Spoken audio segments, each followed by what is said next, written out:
You are the magic. And you always have been.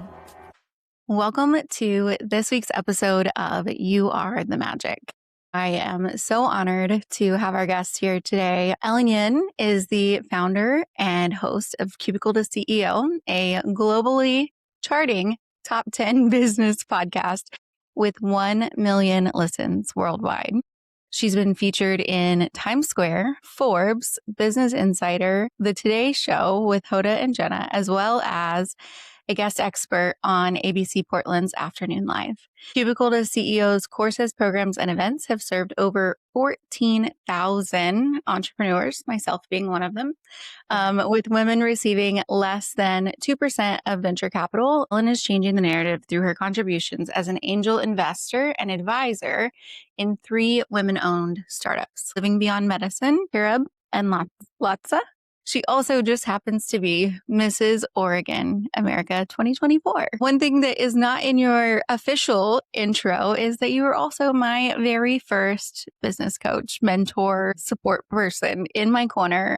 One of our social moguls was really just an idea in my head. So I am so honored to have you, especially as our very first guest. Sarah, I'm so honored to be here as your first guest. I had no idea when you told me this morning that when we were recording that I would be the first. I am just truly thrilled and so excited for you to launch this show. It is going to be magical. Well, I am so excited to get into it. I feel like, your intro, like we're talking Forbes, we're talking The Today Show, we're talking Mrs. Oregon. Those are not small achievements. Those are huge, huge things that you've done. But my first question for you is, what do you feel like your top 2 or 3 greatest achievements are? And just tell us a little bit about what that experience was like for you. I don't know if I could pick just 2, but I think 2 that I think have changed my life trajectory the most, perhaps.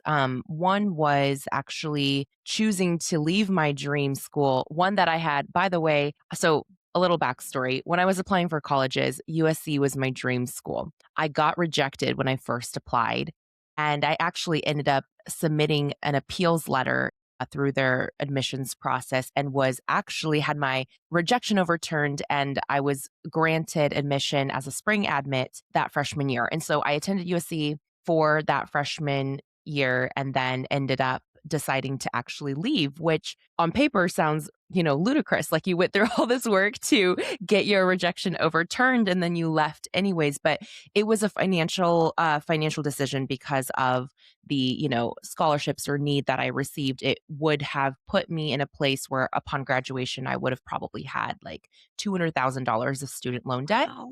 Yeah. And Wow. that's just, not a place that you want to kind of start out your career with. And so I made the hard decision to transfer to Oregon State University, which is where it's a college town I grew up in. And I was able to actually, through discovering personal finance the summer of my junior year, work really, really hard senior year. I had like 3 jobs. I applied for a bunch of scholarships, and I actually ended up paying off all of my student loans before graduation. So I walked across that stage debt free. And I think that is something I continue to be so proud of today, mostly because I was able to make a decision for my future self as a teenager that really drastically impacted my life.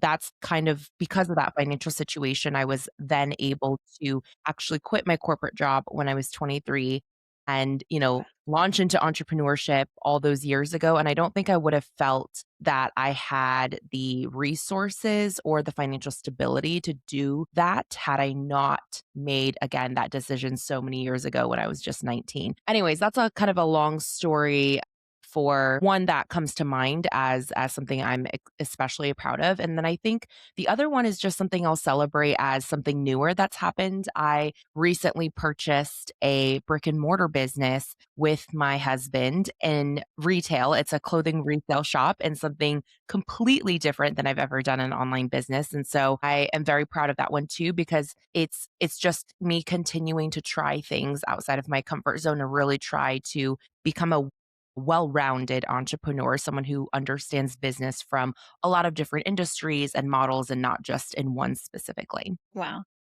Um, I did not know that story about your graduation and, graduating debt free. That is absolutely incredible. Well, let's go back because writing a school and saying, "Hey, you rejected me, but you're wrong, and here's why, and this is why you should accept me." I absolutely love that. I think that's very audacious and very, very admirable. What gave you the courage to do that? Because a lot of people would just take the reject. I mean, most people take the rejection and go somewhere else. It's probably a little bit delusion, a little bit naivete.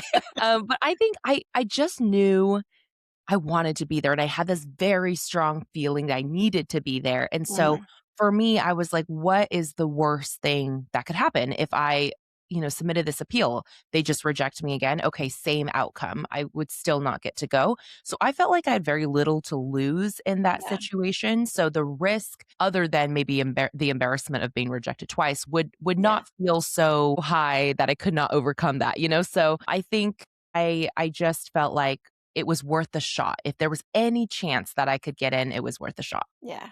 Oh, I love that so much. And I think about, you said that you left your job whenever you were 23 to be an Mhm. entrepreneur. And I just think about like who we are at 23. Yeah. We are babies still. Yes. So talk a little bit about like just finding the courage to do that and what really made you say, okay, I'm going all in on myself. When I left my corporate job, I had every intention of finding a new job, a different Mm, position in marketing. And the reason I left my corporate job was actually because I just felt so creatively stifled. And you and I mhm. are both really creative people. So I'm sure you understand this. And I'm sure many of your listeners will understand this too. Even if something is easy or you're making decent money, which for the stage of life I was in at 23, I was getting paid a decent wage for my role. There was nothing inherently wrong about my job. I loved my coworkers. So it wasn't anything like awful and horrible, like some nightmare story I had to escape from. But it was just that day after day, like I felt mundane. I did not feel challenged. I did not feel like I was growing. And Yeah. I knew that staying longer in that position wasn't going to change my situation. I was in a very, very strict industry. It was healthcare, but specifically health insurance. And so anyone who's ever worked in that field will understand there's very, very few, I guess, creative freedoms that you can take in how you Mhm, market things, right? There's a lot of rules, a lot of regulations for a good reason mhm. to protect people. But I just felt like, okay, I need to try a different industry. I love marketing, but I want to do it in a different industry. And so that was kind of my I guess, inspiration for leaving. But what happened is as I was applying for jobs at different companies, both locally and remotely, I ended up actually signing my first client as a freelance social media manager. It was just supposed to be this side project. But I was like, oh my gosh, I can get paid to do this outside of a traditional job structure. Okay, let me see what this is about.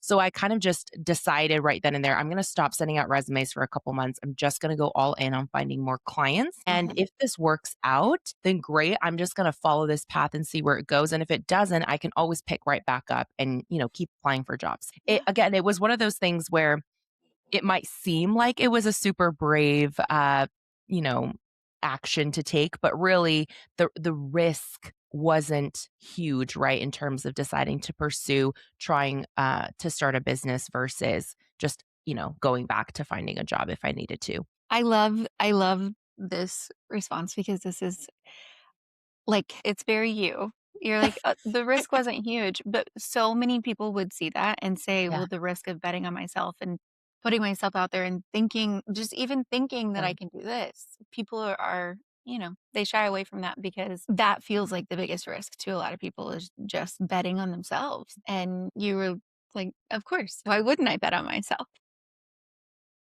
That's very kind. I mean, some of it is my husband and I love to debate nature versus nurture. I think obviously people are a combination of both, right? You're Uh-huh. a product of your environment, but also there are some things that just are innate in you. And I do think that is something that has always been innate in me, not necessarily confidence per se, but Mhm. just the willingness to try. I Yeah. guess that is something that is innate in me where I'm like, what is the worst that could happen if I Mhm. just tried? And so, yes, there is definitely a little bit of that maybe on my side to help me along. Yeah. Yeah, I love that. One of the things that my mom really instilled in me is like, just do it because you can always come back. Like whenever I was talking about moving to Nashville and then I was talking about moving to Seattle and she was like, just go. You can always come home. Mhm. And that like stuck with me and has carried over into my business. Like just try. You can always decide that you don't want to. But if you never try, you'll never know like what you're really capable of. Exactly. I think that's such a beautiful thing that your mom taught you. It reminds me actually a lot of one of my first mentors in business. She's had like a similar analogy. She was like, just pretend that every time you are trying something new in your business, you're walking along this path and you stop and you pick some berries and they taste delicious and you're like, "Oh my gosh, best snack ever." And then you're like, "Ooh, I wonder what's further down the road." And it feels scary because here is like safe and happy Mhm. and you're going into the unknown. But she was like, people forget exactly like what your mom said, that if you continue down that path and you don't like what you come across, you can always turn around. It's not like the path Yeah. disappears or the berry bush goes away. So, similar thought. I love that. That's such a good analogy, and, like, you can just picture it. Yeah. Yeah, that's great. Okay, so let's talk a little bit about your magic. And so in this podcast, I wanted to talk about the magic that we all carry that sometimes whenever we're first really like discovering it and getting to know ourselves feels like the thing that we have to keep hidden because we want to be accepted and we want to be liked and we want to be loved and there are parts of us that don't fit neatly into boxes always. And Mm. so I have found that whenever we really embrace those things, that's whenever we see it feels like doors just open for us and the path becomes clearer and we're walking in alignment. So tell us a little bit about some of those things that you have found in your journey that maybe you felt like didn't fit neatly into boxes. That's a great question. I mean, I feel like because I do love to experiment, and I actually found this out about myself recently, probably in the last 2 years. I did the human design assessment, and someone was a professional who is obviously much more versed than I am, was telling me how my human design lines are 3 and 5. And I believe it's the three that's the experimenter. And she was saying, like, you learn in life through experience, through experiments and making mistakes. Most people shy away from making mistakes. You actually lean into them because it helps you learn. And I was like, that makes so much sense because I always feel like I'm just naturally a very curious person. I think that's one of my magic qualities, if you will. And because of that, as you've already seen through some of the stories I've told, I'm very willing to just go down different paths and try different things. And they don't always work out. But I remember as a kid, like even as far back as, being 5, 6 years old, like I always just got so lost in reading and the world of books. And for exactly that reason, I feel like you get to live like 1,000 different lives through the characters that you meet in stories. Mhm. And I think that imagination and that endless possibility and that creativity was something that I was always very drawn to. Was very involved in the arts growing up. I wrote a lot, I read a lot. And so there's definitely clues looking back in my childhood that are clear as to like how I somehow ended up like being a podcaster full time or, these other things that have happened in my life. But I do remember feeling like I didn't neatly fit in a box, growing up. And I don't know if I have like very specific anecdotes and examples, but more so just this general sense of like, first of all, I'm a first generation immigrant. I immigrated to the States with my family, with my parents. My sisters weren't born yet. They were born here, but we immigrated when I was 3 years old. And so I didn't even speak English Mhm. when we arrived. And more recently, actually, as I was going through childhood albums, I found notes, these like notes from my preschool teachers from like my first 6 months here in the country. And it was really interesting to like read an adult's perspective of me as a kid at that time. They were talking about how I was very quiet, how I like didn't make a lot of eye contact and like because I couldn't communicate and I felt very Yeah. like, trapped in this world where nobody understood me and I couldn't make friends or, whatever it was. And then you could see the notes kind of progress like, oh, Ellen learned this today, or she like can now count, or she like made her first friend. She's talking a lot more. So it was really sweet to look back on that because I don't have really any memory of that, but to see Mhm. that, that was who I was. So I've always straddled these two worlds, right? Like I at home was very embedded in like the Chinese culture and then of course Mhm. grew up as an American. And so that was always hard. Like I felt like I didn't quite relate to either side fully. So I felt like I never fully belonged in either. And then also because I was such like a bookworm and I just loved like that solitude and like being in a different world, it was also harder, I think, as a kid just to make friends. I remember the first time I really felt like I had a lot of true friendships was actually in middle school, but I remember all through elementary school, like at recess, like everyone wanted to go outside and play. And I was like, can I just like stay indoors and read in the library? And rainy days when they had to shut down the playground was actually my favorite. Like everybody would complain and I was like, yes, we get to go. There's like a reason now to go inside and read. And so anyways, yeah, there was lots of moments I think growing up where I just didn't quite fit in a box. Anyways, I think there were a lot of moments growing up that, I didn't quite feel like I fit in a box, but looking back, with the hindsight that I have now or the wisdom I have now, I'm able to see, oh, that was like my magic all along trying to come out and maybe it just didn't fit what the world thought it should look like. Yeah, I love that. And I love like that you have those notes of seeing your evolution as a child. That's so cool. And I feel like a peek into like a part of your life that you Mhm. don't have a lot of memories of. And Yeah. that's really beautiful. Okay, so thinking about whenever you're getting older and you're starting to become more known, now we're in Times Square and Forbes and the Today Show, but in between there was a lot of growth and a lot more visibility. And Mhm. so as you went through that process, was there any part of you that you felt like I can't show this on social media or I can't like let this be part of my brand even though it's part of who I really am? Mm. Maybe things that you've leaned into now? Yeah, that's a great question. I don't know. I don't know that I've necessarily hidden parts of my life per se. There's certain parts that I keep more private just because, Mhm. for example, like we always joke, we being my husband and I, we always joke that he makes like an appearance on my socials like once or twice a year. And we're like, oh, here's your annual appearance on Instagram or whatever. And it's not because like I'm intentionally excluding him. It's more so he doesn't have social media. He doesn't use Mhm. it. And so for him, like, I think it's just like, it's nice to like respect privacy and, in Yeah. different parts of your life. So there's things like that. But I think in general, I've always been someone who really enjoys building in public. And so Mhm. there's, if you look back, I mean, I guess maybe not so much now because I archived a lot of the content, but really I've been creating content online since I was 13 years old, I think. That's when I started my first Wow. YouTube channel. I used to do music covers like all through high school.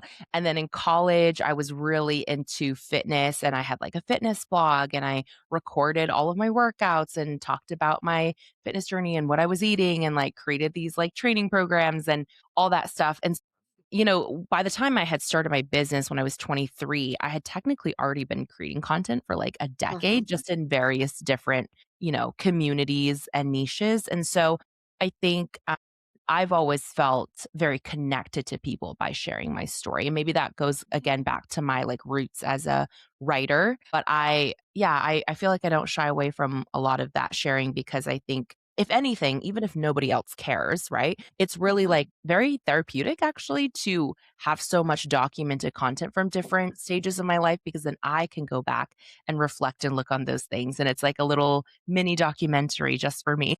Yeah. Yeah. It's like the digital version of your school notes from whenever you were little. Exactly. It's a digital archive of your life. Exactly. Yeah. I think a lot of times people think about what should I create for others, but really it's like, what would you wish you had created for yourself? Like if you were Mhm. to look back in 20 years, like what are the moments you wish you had captured or the thoughts you had put words to, I guess. Yeah. I love that. I love like creating things just for yourself. Mhm.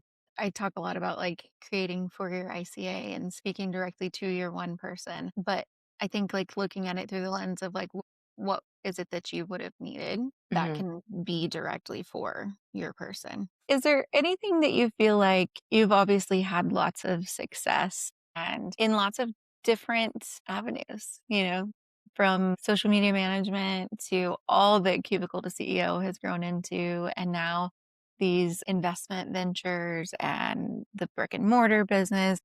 If you look at all of those experiences, what is it that you think is like at the core of that success that really is your magic, that has allowed you, and not even allowed you, but supported you in creating those successes? I think it's twofold. One is my endless curiosity that I was talking about and my ability to see possibility before it exists. Like, I really Okay. think I do have a gift for that where, someone looks at something and it's either just mundane or they don't see the potential for it. And I always see potential in things.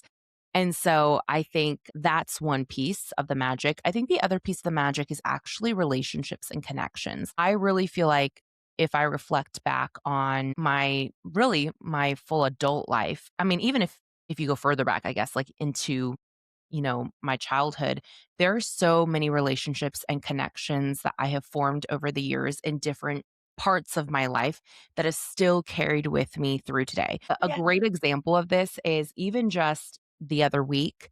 I someone reached out, like we got reconnected. It was someone that, I've stayed in touch with loosely over the years, but she was the photographer for a brand that I used to work for in college. And she had done like our brand photo shoot. This was like a relationship and a friendship I had cultivated in college. And we had collaborated on multiple things over the years, but it's been a while. And she found out that I had bought this brick and mortar store and she reached out and was like, "Hey, I would love to shoot your staff sometime and like in the store, like let's do an in-store photo shoot." And again, this was someone I met like way back in college. She knew me in a different life, like back when I was super into fitness, back when I was as an employee at this other job. And then still it has carried through to this day. And I have so many stories like that, Sarah. It's crazy. Yeah. Like everywhere I go, I feel like I meet people and then we get to like grow alongside of each other Mhm. and help each other out in different areas of our life and business as we grow.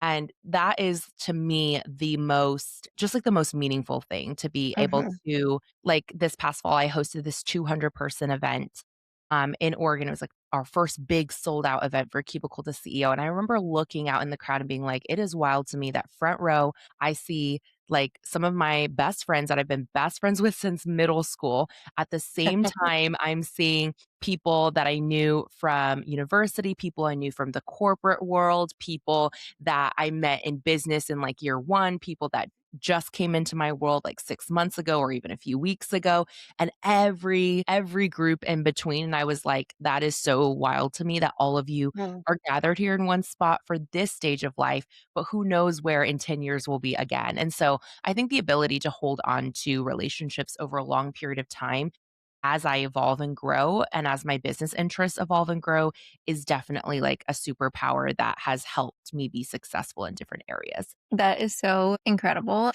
I also want to say I don't feel like that is common. I Mm, feel like that really is magic.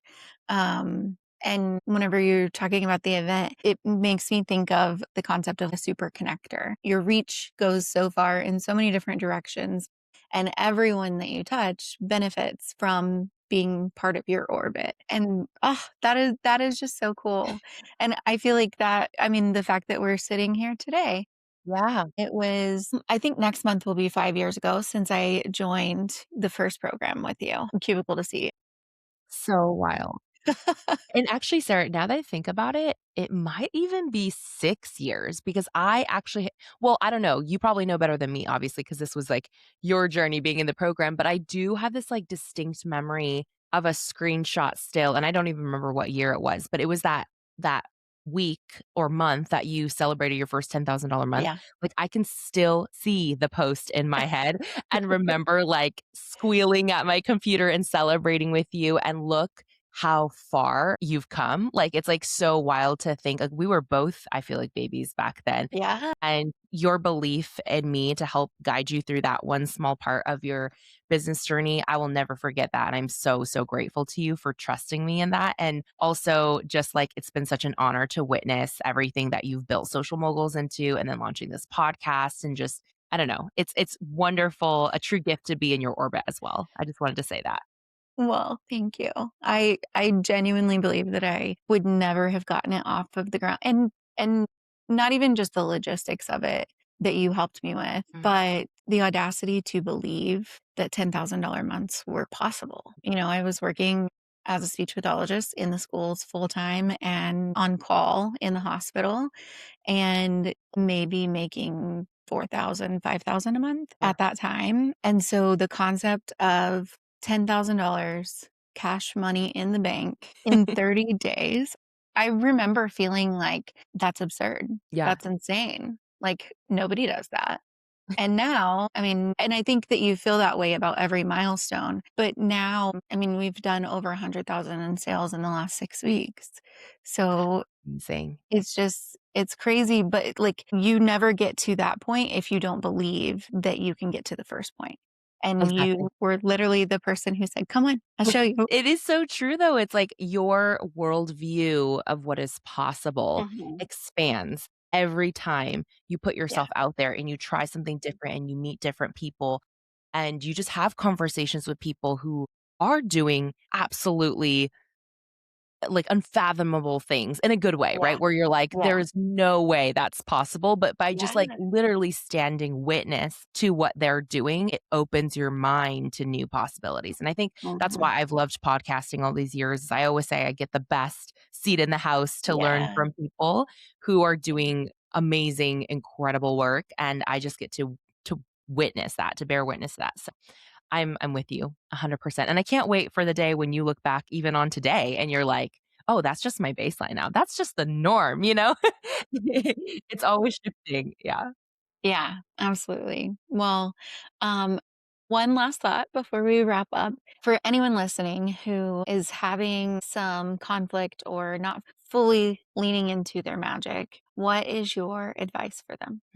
I'm sure this is such a nuanced answer just depending on each person, but there's a couple things I think always helps you feel recentered and back to who you're meant to be. I think one is to spend time around people who love you and see you for who you are without Mhm. any need to perform or need to show up in a way that you feel you should, but rather Mhm. they truly just bring you joy and love you for who you are, and being in Yeah. their presence I think really helps. I think another thing is to encourage yourself to pursue things outside of your work that bring you joy too. For me, those are things like travel, reading a lot of fiction books, musical pursuits, even the pageant, right? That was something I never thought I would do. I have never competed in a pageant prior to when I stepped on stage in 2024 to compete for the state one. I had no clue I was going to win and then go on to compete at Mrs. America in Vegas, which was that was such a whirlwind. There are some women who were there where this is like their sport. Like they have Mhm. competed for years or decades. And I mean, wow, I felt like I am so out of my depth here with what I'm doing, but it was such a magical experience and I learned so much and I've developed amazing friendships from that.